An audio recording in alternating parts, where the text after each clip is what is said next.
주 예수의 은혜와 평강이 있을지어다. 오늘 7월 마지막 날입니다. 내일은 주일이고 또 주일이면서 8월의 첫날입니다. 첫날은 월삭 새벽 예배로 우리가 하나님 앞에 나와서 기도를 합니다. 우리 자녀손들에 이르기까지 예배당에 나오면 좋고 또 그렇지 않더라도 온라인 동영상으로 함께 예배하고 기도하고 새로운 한 달을 시작할 수 있기를 바랍니다.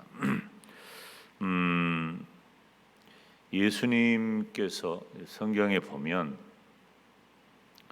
이 마태복음 4장이라든지 마태복음 9장에 그리고 다른 성경에도 일관적으로 많이 언급되어 있지만은 예수님께서 이 땅에 오셔서 예수님이 육신을 입고 계신 동안에 이 땅에서 행하신 세 가지 사역이 있어요. 회당에서 가르치시고 천국 복음을 전파하시고 모든 병과 약한 자를 고쳐주셨다. 이 예수님의 이 사역은 이제 기독교 2000년 역사 동안에 주님이 세우신 교회가 또 주의 종들이 그 일을 감당하고 있는 것입니다. 예수님 당시에 그러니까 지금부터 2000년 전이니까요. 우리가 생각하는 그런 현재 우리가 생각하는 것과는 그때에는 모든 것들이 다 다른 때예요. 지금은 참 쉽고 지금은 편리한 모든 것들이 지금부터 2000년 전에는 너무 어렵고 그리고 할 수 없는 불가능한 그런 일들이 너무너무 많았어요. 과거에 우리나라도 불과 몇십 년 전만 해도 이 폐병이라 그러죠.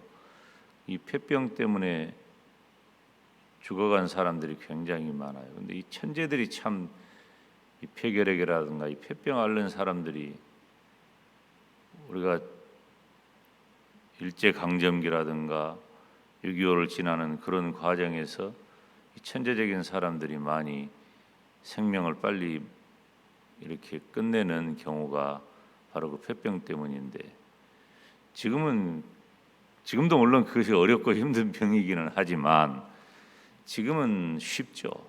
미리 예방주사도 맞고 또 병이 생겨도 치료하는 길도 훨씬 더 지금부터 5, 60년, 6, 70년 전하고는 지금은 전혀 다른 시대가 된 거예요. 이렇게 어떤 일이 시대에 따라서 어떻게 어렵고 불가능하기도 하지만 쉬워지는 이런 것들은 하나님이 우리 인류에게 주신 아담에게 주신 그런 문화적인 사명을 이제 점점 개발해 나가고 확장시켜 나가는 이제 그런 과정이죠. 사람의 질병뿐만 아니라 살아가는 모든 환경들이 다 그래요. 모든 것이 다 발전하고 좋아지고 향상되는 그런 시대를 우리는 살아가고 있습니다. 그리고 또 그 시기가 이제는 수천 년 동안 되었던 것이 수백 년, 100년, 몇십 년, 몇 년 이렇게 되었던 일들이 지금은 며칠 만에 몇 달 만에 완전히 다른 그런 시대를 경험하게 됩니다. 그러니까 과거 같으면은 우리가 상상도 못할 일들을 우리는 지금 우리의 일생 동안에 급격하게 변해버리는 거예요. 전혀 다른 시대를 사실은 늘 살아간다. 이 시대적인 변화에 우리들이 적응하지 못하면 이 시대에서 굉장히 도태되고 기업을 하는 분들도 그렇고 또 오늘날 교회도 마찬가지예요.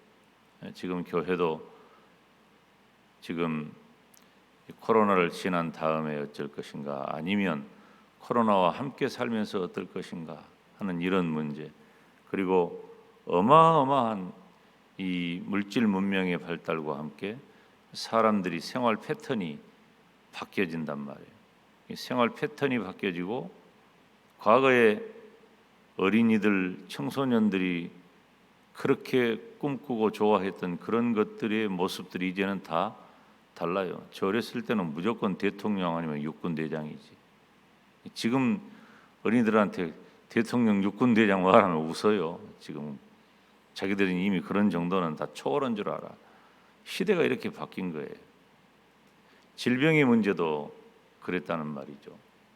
예수님 시대에는 이 특별히 성경에 기록된 그런 질병이기도 하지만 그 예수님 시대에는 문둥병과 중풍병이 아주 대표적인, 그리고 이미 이 문둥병이나 이 중풍병은 사람들의 일상에서 소외된, 격리된 그런 질병이에요. 문둥병은 사람들과 아예 법으로 함께할 수 없어요. 그래서 사람들 사이에 문둥병자가 나타나면 돌로 쳐 죽이는 거예요. 중풍병도 마찬가지예요. 이 중풍병이라고 하는 것은 이 뇌가 손상돼 가지고, 원래 중풍병이라는 원어의 의미를 보니까 몸의 기능을 잃어버렸다라는 그 말의 그 어원을 가지고 있단 말이에요. 그런데 예수님께서는 이뿐만 아니에요. 문둥병, 중풍병을 비롯해서 귀신 들린 자도 쫓아내고, 어떻게 귀신 들린 자를 인간이 제어할 수 있겠어요? 그런데 귀신 들린 자를 쫓아내고 안전병에도 일어나게 하고, 예수님께서 행하신 일들 중에 이런 일들은 굉장히 많았다는 것이죠. 그런데 특히 예수님께서 이제 이 중풍병을 고치는 그런 장면들을 많은 사람들에게 보입니다. 지금 1장에서도 1장 마지막 부분에서도 문둥병을 고치는, 그러니까 예수님이 행하신 일은 당시 사람들에게 엄청난 화제죠. 자, 그러면 이 이스라엘은 그렇게 큰 땅이 아니잖아요. 좁은 땅이에요. 이 좁은 땅 안에서는 금세 소문이 납니다.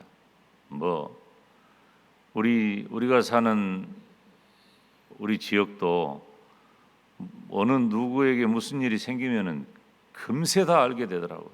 참 그런 문화가 있지요. 이 예수님께서 병든 자를 고치신다 하는 얘기가 온 이스라엘에 모르는 사람이 없게 된 거예요. 왜냐하면 예수님의 3대 사역 가운데 회당에서 가르치시고 천국 복음 전파하시고 모든 병과 약한 것을 고쳐주셨다. 특별히 예수님께서 행하신 그 사역 중에 사람들의 눈이 번쩍 뜨이고 귀가 확 열리는 일은 무엇이었을까요? 더말할 것도 없이 사람들은 그 관심이 중병에 대한 치료죠. 고쳐버리는 거예요. 마땅히 포기하고 마땅히 격리되고 마땅히 죽어야 할 그 질병들이 예수님께로 나오면 그것이 해결된다는 거예요. 사랑하는 여러분, 우리는 언제나 우리 주님께 나아가기를 바랍니다. 주님께 해답이 있어요. 주님께, 하나님에게만 진정한 해답이 있는 거예요. 그런데 여기 오늘 말씀을 보니까 이것도 갈릴리 북부의 그 가버나움이 갈릴리 북부에 있는 그런 지역을 말을 해요. 그곳에 이제 예수님이 머무를 때가 있었는데, 예수님이 계신 곳에는 항상 사람이 많아. 예수님이 어느 집에 들어가 계신다는 얘기를 듣고 사람들이 몰렸어요. 그런데 그 예수님을 찾아간 사람 중에 누가 있었냐면, 여기 보면 이제 4사람이 있어요. 4사람. 따라서 합시다. 4사람. 어떤 4사람이냐면은 중풍병자를 메고 온 4사람이에요. 이제 저는 미루어 짐작하기를 아마 친구나 친척이나 매우 가까운 이웃이 아닐까 그런데 이런 경우를 보면 대체적으로 친구가 아니겠는가 하는 그런 생각을 해요. 뭐 그건 썩 중요한 해석은 아니지만 뭐 이 사람들의 하는 행동을 보면 굉장히 적극적이고 이 중풍병자를 위해서 물불을 안 가리고 희생하는 그런 모습을 볼 수가 있잖아요. 많은 사람들이 있으니까 이 중풍병자를 데리고 누구에게 가야 돼? 예수님에게 가야 돼. 왜 그래요? 왜 예수님에게 가야 돼요? 예수님이 그 중풍병을 고쳐주실 것을 알고 믿었기 때문에 그래요. 그러니까 이 네 사람은 믿음이 있는 거예요. 예수님을 만나면 내 친구의 혹은 내 가족의 이 중풍병이 고쳐질 것이다 라고 하는 그런 믿음이 있는 거예요. 그래서 그 네 사람은 많은 사람들 때문에 예수님께, 그리고 중풍병자는 이렇게 네 사람이니까 아마도 들것에 중풍병자를 들고 앞뒤 좌우에 이렇게 네 사람이 들고 이렇게 갔던 것 같지요. 지붕으로 올라가서 그 지붕을 뚫습니다. 지붕을 뚫는데 이 원어에 보면은 지붕을 걷어낸다 하는 말이에요. 이스라엘의 가옥 구조는 뭐 우리하고 크게 차이가 없죠. 뼈대를 세우고 그 위에 진흙을 바르고 진흙을 바른 위에다가 이렇게 덮어놓는 그런 가옥 구조를 가지고 있었기 때문에 여러분 사실 이거 쉬운 일이 아닙니다. 바로 그런 구조의 지붕을 걷어내고 들어간다고 하는 것은 많은 사람들이 있는데 얼마나 많은 먼지가 날 것이며 사람들이 그걸 순순하게 받겠어요. 지붕을 뚫고 내려오는데 깜짝 놀랐죠. 이 네 사람은 자신들 앞에 있는 장애가 있음에도 포기하지 않았어요. 믿음이 있는 사람은 포기하지 않습니다. 우리가 믿음으로 받아들이고 또 믿음으로 해석하고 믿음으로 수용하는 것하고는 좀 별개의 문제예요. 의지가 약해서 포기하는 일은 믿음의 언어가 아니에요. 믿음의 사람은 어떤 어려움이 있다 할지라도 그 어려움을 극복해냅니다. 이 네 사람이 제가 믿음의 사람이라고 얘기를 했죠. 이 네 사람의 신앙이 너무너무 좋은 거예요. 포기할 수 없었어요. 왜? 예수님께로 나아가면 이 친구의 혹은 가족의 이 중풍병자의 병이 고쳐질 것을 확신했기 때문에 예수님께로 나아가는 길을 포기할 수 없었단 말이에요. 사랑하는 여러분, 제가 앞서서 예수님께로 나아가자 하는 그런 말씀을 드렸는데 예수님께로 나아가는 길에 어떤 어려움이 있다 할지라도 절대로 포기하지 말기를 바랍니다. 믿음은 포기가 아니에요. 믿음은 포기하는 순간 끝나는 거예요. 그때부터는 믿음이 아니에요. 참 우리 믿음이라고 하는 게 얼마나 대단하고 위대한 거냐면은 믿음을 갖기도 어렵고 쉽지 않아요. 그런데 그 믿음을 지키는 것도 놀라운 일이에요. 그런데 믿음을 지키는 일이 왜 중요하냐? 만약에 그것이 멈춰서면, 만약에 그것을 포기하면 그것은 인생이 끝장나기 때문에 그래요. 우리가 믿음을 가지고 믿음을 지키고 산다는 것이 이렇게 중요한 거예요. 영적으로는 생명이 달린 문제란 말이에요. 믿음은 교양이 아니에요. 믿음은 취미가 아니에요. 믿음은 그저 시간이 되니까 하는 행위가 아니라 그 말이에요. 여가가 아니에요. 믿음은 생명과도 같은 거예요. 절실한 거예요. 죽느냐 사느냐. 이 믿음의 끈을 붙잡으면 살고 놓치면 죽는 거예요. 예수님께로 나아가면 살고 예수님께로 나아가는 것을 포기하고 멈추는 순간 죽는 거예요. 우리는 항상 예수님 신앙 가져야 돼요. 오직 예수님을 붙잡고 예수님을 의지해야. 우리가 잘 알고 있는 누가복음 19장에 보면 삭개오라고 하는 사람이 등장하잖아요. 이 삭개오의 경우도 뭐 조금 패턴은 다릅니다마는 예수님이 여리고를 지나가신다 하는 그 이야기를 듣고 삭개오가 예수님을 보기 위해 갔지만 많은 군중들에 가려서 예수님을 볼 수가 없어요. 특별히 삭개오는 자신에게 있는 근본적인 장애가 있어요. 예수님에게 나아가는 키가 작은 거예요. 얼마나 키가 작았으면 사람들에게 가려서 예수님을 볼 수가 없는 거예요. 삭개오는 포기하지 않았습니다. 나무 위에 올라간 거예요. 나무보다 큰 사람은 없어요. 우리가 여러분 혹시 기억하세요? 그 여리고 갔을 때 그 여리고에서 우리가 1박 했는데 작년에 1박 하면서 이렇게 그 여리고에 있던 그 삭개오의 뽕나무라고 하는 곳, 우리가 일반적으로 말하는 크잖아요. 그러니까 우리가 생각하는 우리나라의 뽕나무가 아니에요. 그 나무에 올라가서 예수님을 보는 거예요. 나무에 올라가 예수님을 지나가는 예수님을 보고 지나가는 예수님과 눈이 마주치는 순간에 삭개오의 인생은 완전히 바뀐 거예요. 그것이 누가복음 19장의 역사이고 삭개오의 역사이고 이 시대까지 믿음의 사람들에게 모범이 되고 표본이 되는 엄청난 역사의 현장이 되고 만 겁니다. 사랑하는 여러분, 우리는 포기하면 안 돼요. 제가 정말 마음에 감동하고 기억하는 것은 갑바도기아인데요. 갑바도기아나 그리고 로마에 있는 카타콤베나 이런 곳은 갈 때마다 내 마음이 절절하단 말이에요. 그분들은 예수님께로 가는 것을 포기하지 않은 사람들이에요.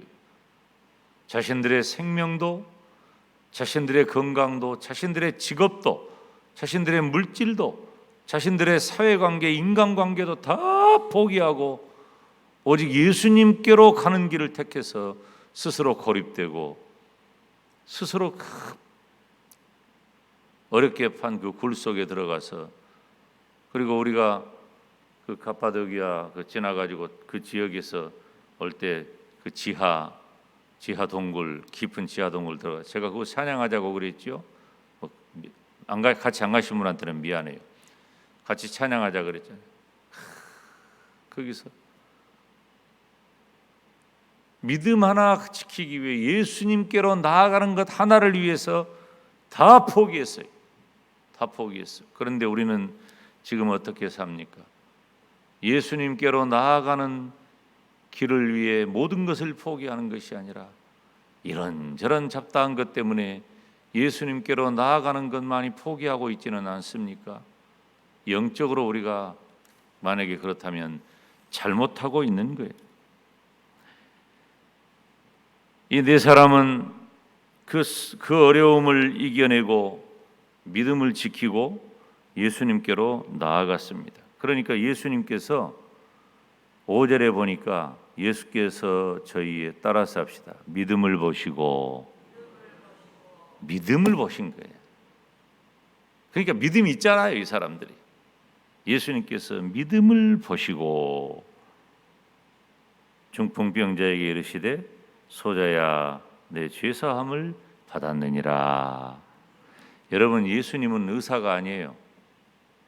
예수님은 병 고쳐주는 것이 목적이 아니에요. 병 고침을 통해서 이루시는 구원의 역사를 우리가 주목해야 되는 거예요. 예수님께서는 네 사람의 믿음을 보시고 중풍병자를 고쳐주십니다. 이것은 단순히 육적인 질병을 치료하는 데 멈추는 것이 아니라 바로 죄사함의 문제, 영혼 구원의 문제라고 하는 것입니다. 사랑하는 여러분, 이 시대를 살아가는 저와 여러분은 지금도 예수님을 모르는 분들에 대하여 우리는 기꺼이 오늘 본문에 등장하는 네 사람이 되시기를 주님의 이름으로 축원합니다. 이 네 사람, 우리가 살아가는 이 시대는 영적으로 중풍병자와 같은 시대예요. 뇌의 기능이 손상됐어. 움직이지를 못해, 아무것도 하지 못해, 무기력해졌어, 무능력해졌어. 하나님이 지으신 창조의 목적대로, 원리대로, 섭리대로 사람들이 살아가지 못해요. 하나님이 그 많은 모든 죄 가운데 던져져 있어요. 영적으로 중풍병자와 같은 이 시대를 살아가는 성도로서 또 교회로서 우리가 해야 할 일은 포기하지 않는 거예요. 우리 앞에 어떤 영적인 육적인 장애가 있다 할지라도 예수님께로 나아가는 것을 포기하면 안 돼요. 제가 선교지에 가서 학생들에게 제가 짧은 영어로 마지막을 마무리하면서 늘 해주는 얘기가 있어요. 결코 포기하지 말아라. Never ever give up. 절대로 포기하지 말아라. 예수님께로 나아가는 것을 포기하지 말고 내 마음에 뜻을 두어서 우리 하나님의 영광을 위해 살아가는 일을 어떤 장애가 있다 할지라도 포기하지 말아라. 그래서 우리 주님이 원하시는 대로 영혼 구원의 사명을 잘 감당하시기를 주님의 이름으로 축원합니다. 오늘 거룩한 주일을 앞둔 날입니다. 저녁에는 당회가 있습니다. 또 여름 행사가 진행 중인데 특별히 지금 이 코로나 방역 수칙 그 단계가 상향되므로 이제 조금 조정되고 연기되는 그런 상황입니다. 하나님께서 우리 영광대교회와 모든 성도들이 이 영혼 구원의 사명을 잘 감당하고 내일 거룩한 주일에 새벽부터 나와 하나님께 예배할 수 있도록 이 시간에 다 같이 우리 주님 이름 부르며 기도의 자리로 나갑니다. 주여 주여 주여